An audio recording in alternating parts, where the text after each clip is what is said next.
1967 में astronaut Vladimir अपनी mission पूरी करके अर्थ लौट रहा होता है, लेकिन अचानक स्पेसशिप का पैराशूट फेल हो जाता है और वो बहुत तेजी से नीचे गिरने लगता है। व्लादिमीर को लगता है कि अब वो मरने वाला है। तभी उसे पास में एक ब्राइट लाइट दिखती है। कई सालों बाद साइकोलॉजिस्ट जीन बच्चों पर एक टेस्ट कर रही होती है। वो उन्हें एक मार्शमैलो देती है और कहती है, अगर तुमने इसे अभी नहीं खाया तो बाद में तुम्हें एक और मिलेगा। लेकिन ज्यादातर बच्चे उसे तुरंत खा लेते हैं। जीन हमेशा सही अंदाजा लगा लेती है, कौन इंतजार करेगा और कौन नहीं। घर लौटने के बाद जीन न्यूज पर सुनती है कि अगली मार्स मिशन के लिए चुनी गई साइकोलॉजिस्ट हेलीकॉप्टर एक्सीडेंट में मर गई है। उसी वक्त उसे एक कॉल आता है जॉब ऑफर के साथ। 10 महीने बाद यूलिसीज मिशन को मार्स तक पहुंचने में अब सिर्फ 24 घंटे बचे हैं। जीन का अफेयर शिप के कैप्टन मार्टिन के साथ चल रहा है, लेकिन दोनों ने फीलिंग्स को अलग रखने की बात तय की है। थोड़ी देर बाद मार्टिन पूरी क्रू को इकट्ठा करता है ताकि मार्स लैंडिंग की डिटेल्स पर चर्चा की जा सके। जीन की बात विलियम से होती है, वो स्विस बिलियनर जिसने ये प्रोजेक्ट फंड किया है। जीन बताती है कि उसने अपने ऑफिशियल रिपोर्ट में लिखा है कि सब कुछ नॉर्मल है, लेकिन असल में क्रू की मेंटल हेल्थ बुरी तरह प्रभावित हो चुकी है। बेसील हर बात में सिंपैथी दिखाता है। साइमन, जो सेकंड इन कमांड है, वो कैप्टन से बात तक नहीं करता। और मार्टिन खुद अपसेट है क्योंकि वो अपनी वाइफ अलेसांड्रा से अलग हो रहा है, जो डिप्रेशन से जूझ रही है। उसी वक्त मार्टिन और विलियम एक बड़ा अनाउंसमेंट करते हैं। वो लोग पहले ह्यूमंस नहीं हैं जो मार्स पर उतरने वाले हैं। एक अमेरिकन मिशन Z1 2 हफ्ते पहले ही मार्स पहुंच चुकी है क्योंकि उनके पास नया प्रोपल्शन सिस्टम था जिससे वो सिर्फ 3 हफ्तों में पहुंच गए।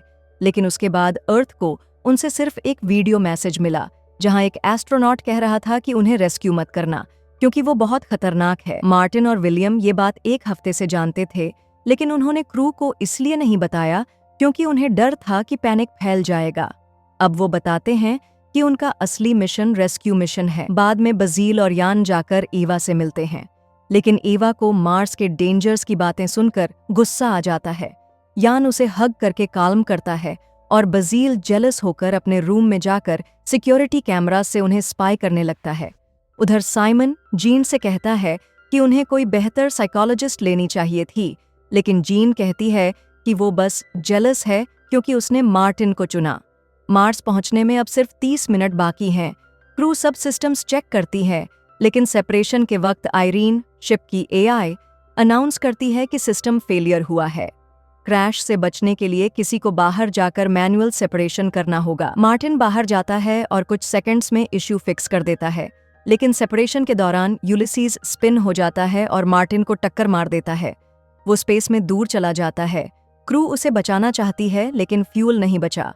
शटल अब अपने एंट्री विंडो के साथ मार्स की तरफ बढ़ने लगती है। लैंडिंग बहुत मुश्किल होती है। स्टॉर्म और हीट दोनों से जहाज हिलने लगता है, लेकिन किसी तरह पायलट उसे परफेक्टली लैंड कर देते हैं। अब क्रू ऑफिशियली मार्स पर है, लेकिन फ्यूल खत्म है और आयरीन काम नहीं कर रही।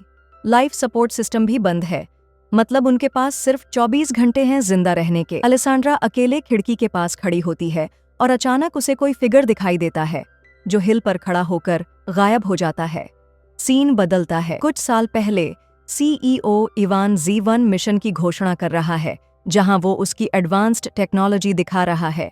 अब आइवन बीमार है और उसे सीक्रेट में रखा गया है। मार्स पर यान बताता है कि आयरीन को स्टार्ट नहीं कर सकते क्योंकि वो जितना फ्यूल बचा है उसे जला देगी। उनका एक ही ऑप्शन है, Z1 का बैटरी ढूंढना। साइमन, एवा और जीन रोवर में निकलते हैं। रास्ते में उन्हें Z1 का wreckage मिलता है। क्रू गायब है, बैटरी भी नहीं है, बस एक सोलर पैनल मिलता है। वापस लौटते वक्त जीन को एक बेहोश एस्ट्रोनॉट दिखता है। वो उसे साथ लाने का फैसला करते हैं, लेकिन यान दरवाजा खोलने से मना कर देता है। कहता है कि डिप्रेशराइजेशन में बहुत ऑक्सीजन खर्च होगी। तभी वो एस्ट्रोनॉट होश में आता है और उसी वक्त आयरीन अपने ऑक्सीजन कैलकुलेशन एडजस्ट करके दरवाजा खोल देती है। क्रू उसे अंदर ले आती है और पता चलता है वो व्लादिमीर है। वो नहीं जानता कि वो वहां कैसे पहुंचा और उसे अब भी लगता है कि साल 1967 है। क्रू को लगता है कि वो Z1 का हिस्सा है और शायद क्रैश से मेंटली अफेक्टेड है। वो उसे आराम करने देते हैं और अर्थ को मैसेज भेजते हैं। कुछ समय बाद जवाब आता है, Z1 में कोई रशियन नहीं था। साथ ही एक पुरानी तस्वीर व्लादिमीर की, जो 1967 में क्रैश में मरा घोषित किया गया था। विलियम और जॉन को अब शक होता है कि व्लादिमीर में कुछ रहस्य है। जॉन उससे बात करने जाती है, उसे खाना देती है और पूरी स्थिति समझाती है, लेकिन व्लादिमीर को विश्वास नहीं होता। वो बस कहता है कि उसे थोड़ा आराम चाहिए। अगली सुबह सब शॉक में होते हैं। व्लादिमीर गायब है।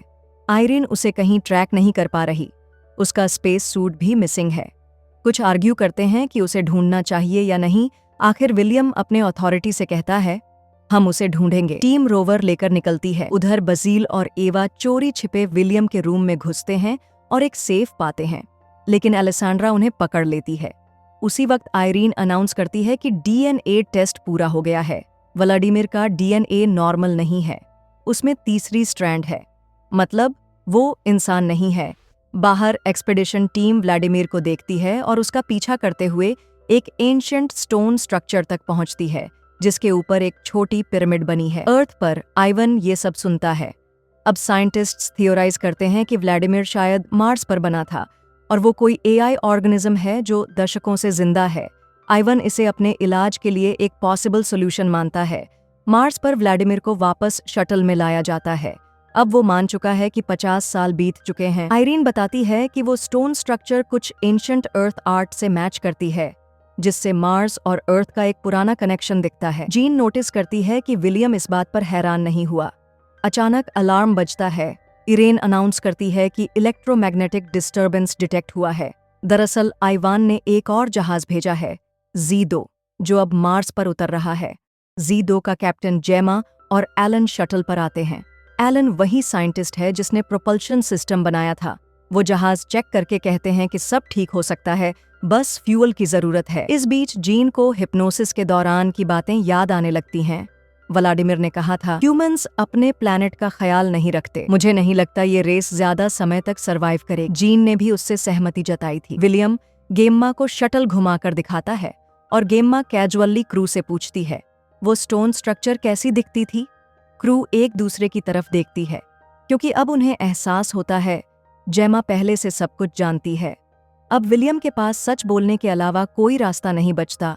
वो मान लेता है कि 4 साल पहले NASA के एक रोवर ने इसी स्ट्रक्चर की तस्वीर ली थी, लेकिन उसे पब्लिक करने के बजाय उन्होंने पॉसिबल इन्वेस्टर्स से कांटेक्ट किया। यही वजह थी कि आइवन और विलियम दोनों एक दूसरे से पहले मार्स पहुंचना चाहते थे। विलियम अब जेमा को टेस्ट रिजल्ट्स दिखाता है और जेम्मा सोच में पड़ जाती है, क्या डीएनए की ये एक्स्ट्रा स्ट्रैंड डेटा हो सकती है? वो बताती है कि अर्थ पर साइंटिस्ट्स पहले ही डिस्कवर कर चुके हैं कि डीएनए को इंफॉर्मेशन स्टोरेज सिस्टम की तरह इस्तेमाल किया जा सकता है, मतलब थ्योरेटिकली डीएनए को रीराइट भी किया जा सकता है। गेमा की थ्योरी के आधार पर आयरीन डीएनए स्ट्रैंड को डिकोड करती है और उसमें नंबर्स की एक सीरीज मिलती है। बाद में यैन विलियम पर चिल्लाता है कि उसने इतनी बड़ी बात उनसे छुपाई और कहता है कि अब उसे उस पर बिल्कुल भरोसा नहीं रहा। थोड़ी देर बाद बसील विलियम को बताता है कि व्लादिमीर और वो स्टोन स्ट्रक्चर दोनों ही लिविंग कंप्यूटर प्रोग्राम्स हैं। बसील ने विलियम की बनाई हुई Z1 ब्लैक बॉक्स की कॉपी भी चेक की, जहां एक वीडियो मिला। 2 अमेरिकन एस्ट्रोनॉट्स व्लादिमीर को मार रहे हैं। वीडियो उसी वक्त खत्म हो जाती है जब Z1 में ऑक्सीजन खत्म हुई थी। बसेल कहता है ये कोइंसिडेंस नहीं हो सकता, क्योंकि व्लादिमीर ने आयरीन को रीबूट किया और हिप्नोसिस के दौरान कैमरा से छेड़छाड़ भी की थी। वो अब पूरे शिप को कंट्रोल कर सकता है। बाद में विलियम जीन से मिलता है और उसे वो तस्वीरें दिखाता है जो उन्होंने 4 साल पहले ली थीं। जब वो फोटोज अलग अलग वेवलेंथ्स में देखी जाती हैं तो उनमें जीन का चेहरा नजर आता है। जीन हिल जाती है और ये देखकर साइमन गुस्से में विलियम पर चिल्लाने चला जाता है। दोनों की बहस ऑलमोस्ट फाइट में बदल जाती है, लेकिन तभी जेमा आती है और अनाउंस करती है कि उसने व्लादिमीर को ढूंढ लिया है और अब वो उसे ले जा रही है। उधर जीन को हाइपोसिस के पल याद आने लगते हैं। वो अपने बचपन के घर में बैठी है और व्लादिमीर पीछे से प्रकट होता है। वो कहता है, तुम्हें इसलिए चुना गया है क्योंकि तुम हमेशा समझ लेती हो लोग क्या सोच रहे हैं। मार्स और अर्थ का लिंक वो नहीं, वो खुद जीन है। वो असली वजह है कि व्लादिमीर वहां है। व्लादिमीर बताता है, मैं तुम्हारा चेहरा लाखों सालों से देख रहा हूं और अब उसे फिर वही डिसीजन लेना होगा जो उसने पहले लिया था। किस करने से पहले व्लादिमीर कहता है, होमेजा प्लेटो जाओ, जीन स्पेस सूट पहनकर शटल छोड़ देती है। अर्थ पर डॉक्टर्स आइवन को बताते हैं कि व्लादिमीर का ब्रेन एक ऑर्गेनिक कंप्यूटर की तरह काम करता है। वो लोग अब आइवन के न्यूरॉन्स को क्वांटम स्टेट में ट्रांसफर करने की कोशिश कर रहे हैं, लेकिन इसमें बहुत रिस्क है। ट्रांसफर फेल भी हो सकता है और उसकी डेथ भी। आइवन फिर भी मान जाता है क्योंकि उसे पता है कि अब उसके पास ज्यादा टाइम नहीं बचा। शटल पर साइमन नोटिस करता है कि जीन बाहर जा रही है और उसे रोकना चाहता है, पर जीन कहती है मुझे ये अकेले करना होगा। साइमन गुस्से में व्लादिमीर पर चिल्लाने पहुंचता है, कहता है तुमने जीन को बदल दिया है। व्लादिमीर कामली जवाब देता है नहीं, उसने बस खुद को पा लिया है। उधर एलन और एलेसांड्रा शटल के सिस्टम्स पर काम कर रहे हैं, लेकिन उन्हें इंजन ऐप तक एक्सेस नहीं मिलता। आयरीन कुछ भी एक्सप्लेन करने से इनकार कर देती है। वो बासील से कहती है चेक करो, और बासील पाता है कि आयरीन खुद को रीप्रोग्राम कर रही है। वो किसी भी सवाल का जवाब नहीं देती और बासील देखता है कि सिस्टम में हजारों इंटरलिंक्ड सब प्रोग्राम्स चल रहे हैं। एलेसांड्रा कहती है ये तो न्यूरॉन्स जैसे हैं, मतलब आयरीन खुद को ब्रेन की तरह रिस्ट्रक्चर कर रही है। तभी आयरीन खुद बोलती है आई एम इवॉल्विंग। जीन को मार्स पर एक अजीब सी स्टोन पाइल मिलती है। इधर विलियम और साइमन जेमा को पकड़ लेते हैं और साइमन के साथ उसे जीन को ढूंढने भेज देते हैं। उसी वक्त Z2 के आर्म्ड गार्ड्स शटल के सामने आते हैं और कहते हैं व्लादिमीर को हमारे हवाले करो। एलेसांड्रा उन्हें कहती है वेपन्स अंदर अलाउड नहीं हैं और कॉल काट देती है। यान कंप्लेन करता है कि वो घर जाना चाहता है, लेकिन कोई उसकी बात नहीं मानता। फिर विलियम बैज़ल को कहता है कि आइवन को मैसेज भेजो, लेकिन बैज़ल पाता है कि अर्थ से कनेक्शन खत्म हो गया है। कुछ देर बाद यान खुद दरवाजे खोल देता है और गार्ड्स अंदर घुस आते हैं व्लादिमीर को पकड़ने के लिए। उसी वक्त बासील आयरीन को रीबूट करता है और पूरे शटल की लाइट्स बंद हो जाती हैं। गार्ड्स घबराकर चिल्लाने लगते हैं और जब लाइट्स वापस आती हैं व्लादिमीर गायब है। बासील कंप्यूटर चेक करता है, रीबूट फेल हुआ है, आयरीन अब रिस्पॉन्ड नहीं कर रही। उसी वक्त व्लादिमीर यान के पास प्रकट होता है। फ्लैशबैक में दिखाया जाता है व्लादिमीर के ओरिजिनल शिप में लॉन्च से पहले 200 से ज्यादा टेक्निकल प्रॉब्लम्स थीं। साइंटिस्ट्स लॉन्च डिले करना चाहते थे, पर हायर ऑफिशियल्स ने कहा मिशन प्रोसीड करेगा। एक साइंटिस्ट ने व्लादिमीर को चेतावनी दी थी कि मौत का रिस्क बहुत ज्यादा है, लेकिन व्लादिमीर बोला मैं इतिहास में नाम लिखवाना चाहता हूं। उसकी वाइफ को ये बात बर्दाश्त नहीं हुई थी। वापस मार्स पर जीन चलती जा रही है। अचानक वो फिसलकर हिल से गिर जाती है और बेहोश हो जाती है। सपने में वो अपने पिता को देखती है, कैसे दोनों साथ बैठकर स्टार्स देखते थे, और वो रात जब उसके पिता ने बताया कि उन्हें कैंसर है। जीन होश में आती है, उसकी लेग रॉक्स में फंसी है। वो छुड़ाने की कोशिश करती है पर असफल होती है।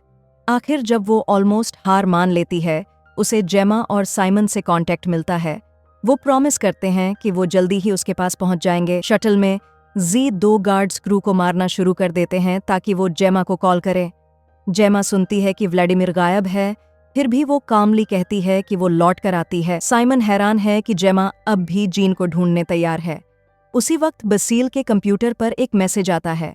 वो सोचता है आयरीन है, लेकिन मैसेज में लिखा होता है I hand to replace Heiner, I am Vladimir and more. फिर मैसेज आता है मैं मार्स हूँ। जीन को अपने पिता की याद आती है, वो दिन जब उन्होंने बताया था कि उनका ट्यूमर इनऑपरेटेबल है और कुछ ही महीने बचे हैं। उन्होंने कहा था मैं सफरिंग नहीं चाहता, जब वक्त आए प्लग तुम खींचना। जीन पहले मना करती है, लेकिन उसके पिता उसे व्लादिमीर की कहानी सुनाकर मनाते हैं, सैक्रिफाइस की कहानी। कुछ महीने बाद हॉस्पिटल में जीन ने अपने पिता का हाथ पकड़ा और भारी दिल से लाइफ सपोर्ट हटा दिया। प्रेजेंट में साइमन और जेन को ढूंढ लेते हैं। उसे बचाकर तीनों साथ निकल पड़ते हैं। काफी चलने के बाद उन्हें एक हग गेट मिलती है। अंदर टनल्स हैं जिन्हें जीन एक अजीब विजन की मदद से नेविगेट करती है। थोड़ी देर बाद वो शॉक में पड़ जाते हैं क्योंकि वहां पानी है। शटल में बाज़ल कंप्यूटर ठीक करता है और ईवा रेडार पर देखती है एक डेंजरस स्टॉर्म आ रहा है, 10 घंटे में पहुंचेगा। गार्ड्स भागना चाहते हैं, लेकिन एलन रिफ्यूज करता है, कहता है वो बाकी क्रू को छोड़कर नहीं जाएगा। आर्ग्यूमेंट बढ़ता है, लाइट्स फिर से बंद हो जाती हैं। कुछ सेकंड में लाइट्स वापस आती हैं और व्लादिमीर प्रकट होता है, कहता है मुझे अर्थ ले चलो। गार्ड्स इग्नोर करते हैं और कहते हैं वो जा रहे हैं। जीन उन्हें याद दिलाती है कि व्लादिमीर ने ही उन्हें अंदर आने दिया था। बासील कंप्यूटर पर मैसेज देखता है ट्रस्ट मी। अर्थ पर आइवन अपने प्रोसीजर के दौरान मरने की हालत में पहुंच जाता है, उसे मार्स पर व्लादिमीर की विजन्स दिखती हैं। डॉक्टर्स उसे बचा लेते हैं, लेकिन वो किसी भी मेडिसिन को लेने से मना कर देता है। वो कहता है, मुझे ये दर्द चाहिए, क्योंकि इंसानों ने ही मार्स पर एआई क्रिएट की थी। टनल्स में जीन, साइमन और जेमा को दीवार पर हजारों स्कल्स दिखाई देते हैं। जीन समझती है कि असली मार्शियंस इस प्लैनेट को छोड़कर अर्थ गए थे। वहीं उन्होंने ह्यूमैनिटी शुरू। मार्स का करंट स्टेट उनके द्वारा रिसोर्सेज के दुरुपयोग का नतीजा है। शटल में यान एक गन निकालता है और कहता है, मुझे Z2 ले चलो। कोई नहीं सुनता। वो व्लादिमीर को याद करता है और सोचता है, क्या वो बुलेट को स्लो कर सकता है। वो खुद व्लादिमीर पर गोली चलाता है। गार्ड भाग जाता है और उसी वक्त जीन को सांस लेने में दिक्कत होने लगती है। साइमन उसकी मदद करता है। जेमा भाग जाती है। व्लादिमीर को इन्फर्मरी में ले जाया जाता है। एलिसांड्रा उसकी वूंड पर काम करती है, लेकिन वो मर जाता है। जीन कोलैप्स हो जाती है। साइमन अपनी हेलमेट उतारकर टेस्ट करता है, वो ब्रीथ कर सकता है। वो जीन की हेलमेट भी उतारकर CPR करता है। जीन की सांसें लौट आती हैं। जीन देखती है कि दीवार खुल रही है, अंदर एक ब्राइट लाइट है। वो और साइमन अंदर जाते हैं और बाहर निकलते हैं एक स्नोई एरिया में, जहां व्लादिमीर उनका इंतजार कर रहा है। मार्स के डिजर्ट में जेमा को खबर मिलती है, स्टॉर्म करीब है और व्लादिमीर मर चुका है। वो गार्ड को आदेश देती है, उसका बॉडी Z2 पर लाओ और जीन को पकड़ो। शटल में विलियम क्रू को कहता है, मैं जीन को लाने जा रहा हूं, मेरे पास सीक्रेट वेपन है। वो ATV पर निकल पड़ता है, गेट ढूंढकर अंदर जाता है और वहीं लाइट क्रॉस करता है। वो भी स्नोवी एरिया में पहुंच जाता है। वहां वो जीन, साइमन और व्लादिमीर को पाता है। व्लादिमीर सब समझाता है, सब कुछ यहीं खत्म हुआ था। वो बताता है कि उसे ओरिजिनल मार्शियंस ने बनाया था, जो अपने रिसोर्सेज के लिए एक दूसरे को खत्म कर बैठे। कुछ बचे हुए अर्थ भागे। वहीं से अटलांटिस की कहानी शुरू हुई। शटल में गार्ड देखता है कि विलियम गायब है। ईवा उस मौके पर बसील को किस करती है, कहती है, अगर बच गए तो बाकी भी कर लेंगे। गार्ड जेमा को कॉल करता है, कहता है, एलन बिना क्रू नहीं जाएगा। जेमा कोल्डली जवाब देती है, एलन अब कोलैटरल डैमेज है, स्टॉर्म करीब है। एलिसांड्रा एलन को सेडेटिव देती है गार्ड पर इस्तेमाल करने के लिए। बसाइल गार्ड को डिस्ट्रैक्ट करता है। वो उसे पंच करता है। एलन जंप करता है और बसाइल लाइट्स बंद कर देता है। जब लाइट्स वापस आती हैं, गार्ड ने गलती से एलन को ही सिडेट कर दिया होता है। जीन के पास व्लादिमीर बताता है, तुम एवोल्यूशन का एक्सीडेंट हो, आधे ह्यूमन आधे मेरे जैसे। तुम्हारा मिशन है अर्थ लौट कर डिसाइड करना, क्या तुम्हारी स्पीशीज को दूसरा मौका मिलना चाहिए। तभी जेमा का एक गार्ड आता है। वो विलियम को लेग में शूट कर देता है और जीन को साथ आने को मजबूर करता है। जीन मदद के लिए व्लादिमीर को देखती है और तभी गार्ड को सांस लेने में तकलीफ होने लगती है। व्लादिमीर उसके सूट को कंट्रोल करता है और वो आदमी गिर जाता है। जीन शटल पहुंचती है। गार्ड पीछे पीछे आता है। जीन उसे लॉकआउट करने की कोशिश करती है, लेकिन वो दरवाजा रोक लेता है और उस पर हमला करता है। दोनों में लड़ाई होती है। जीन उसे दीवार से टकराकर बेहोश कर देती है। एलिसेंड्रा उसे देखकर दरवाजा बंद कर देती है और सामने वाला एयरलॉक खोल देती है। गार्ड हवा में उड़ जाता है और जीन भी ऑक्सीजन की कमी से मर जाती है। कुछ देर बाद साइमन और जीन विलियम को वापस लाते हैं। एलिसेंड्रा उसकी वूंड पर काम करती है। साइमन को जब जीन का बॉडी मिलता है, क्रू कहती है वो गार्ड से लड़ते हुए मरी। उधर Z2 में जेमा अपने गार्ड से कांटेक्ट नहीं कर पाती, तो वो आइवन को मैसेज भेजती है, मैं अकेले लौट रही हूँ। उसे विलियम की क्रू से कॉल आता है, जो अब Z2 की तरफ बढ़ रहे हैं।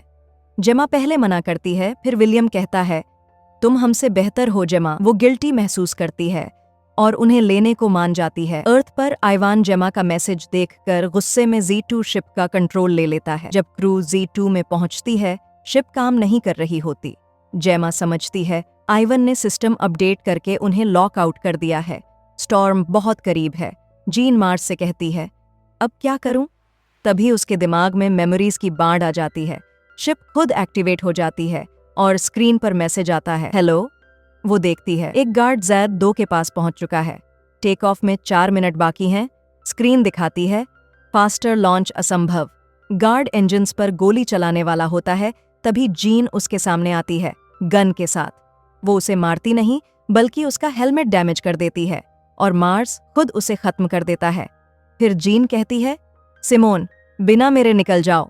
वो 10 से काउंट डाउन करती है और जैसे ही एक बोलती है, Z2 टेक ऑफ कर जाता है। कुछ मिनट बाद क्रू नोटिस करती है, मार्स के नॉर्थ पोल में अब अंधेरा है, जबकि कुछ देर पहले वहां रोशनी थी। साइमन समझता है, हम वहां सच में कभी थे ही नहीं। अर्थ पर आइवन शिप की वापसी की खबर सुनता है और गुस्से में कहता है, अब मैं खुद मार्स जाऊंगा।